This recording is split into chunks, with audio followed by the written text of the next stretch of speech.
We got a little bit of time, very, very quick time to just go through this, but I did want to talk about a couple of players who were very impressive. I have to mention John Wall.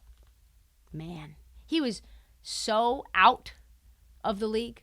He was nowhere. Houston was keeping him away from the team like Jay Crowder as well. People were wondering when he was going to play basketball again. He now has openly talked about how that affected his mental health. It had deteriorated to the point where he had thought about suicide. So the fact that we had some John Wall hooping, vintage John Wall, my Lord. He played so well, Charles Barkley openly speculated why one of about a dozen teams didn't find a way to make a deal for just him last year. He looked like the old John Wall, except for this time he plays defense. 15, 4, and 3 with a steal. He was steady. He was getting such easy buckets, so calm, so under control, coming around screens, getting easy mid-ranges, getting very fast out into transition. Came back into the game after the Lakers made their huge run. Reggie Jackson was just getting cooked. He was with the B team. He made clutch jumper after clutch jumper. Kawhi gave him the ball.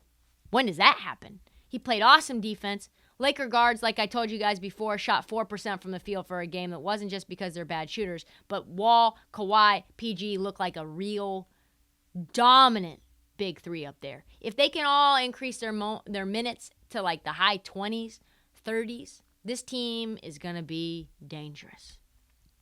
Lastly, another player that I was super impressed with was Herb Jones. Love Herb Jones. So good. A lot of people are still learning about him. If you're a casual fan and you need a reminder, 6'7" forward who can guard 1 through 5. Steadily improving his offense as well. He was drafted number 35 overall, not this last draft, but 2 drafts ago, and he is becoming maybe one of the best defensive players in the league. He could easily win Defensive Player of the Year this year. That's how good he is. His first game in Brooklyn, his stat line you might not think is very good. 6-4-3 with 1 steal in 28 minutes. But let's look at how the Pelicans did when he was on the floor against Brooklyn's Big Three. He was a plus 34 for the game. The Pelicans outscored the Nets by 34 points in his 28 minutes, by far the highest plus minus in the game, because he was locking down every single person that he defended. He helped contribute to Ben Simmons fouling out in the 25 minutes. And when he was on the court, the Pels net rating was 1.82. When he was on the bench, it was minus 1.98. The Pelicans don't need Herb Jones to score. They've got B.I. and Zion and Jose Alvarado and C.J. McCollum and just player Trey Murphy. So many Treys. But he can be everywhere on defense. He can get into the paint, stop a man from rolling into the basket. He rotates over quickly to block the best scorer in the world in the corner 3 in 2 seconds flat. He's special.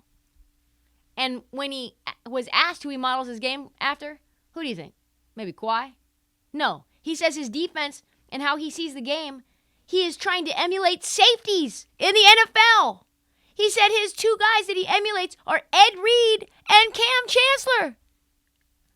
That was how he covers so much ground. I look at them, they're long, they cover a bunch of ground, so that's what I do on the basketball court. I needed to figure out how they were able to react to plays, and I felt like if I could take pieces from their mentality, then I could roam around on the basketball court fairly easily. Holy shit. Yes, Herb Jones, he's not Paul George stopper. He's not, a longer defender of that we've seen in the NBA. He is the Ed Reed of the NBA.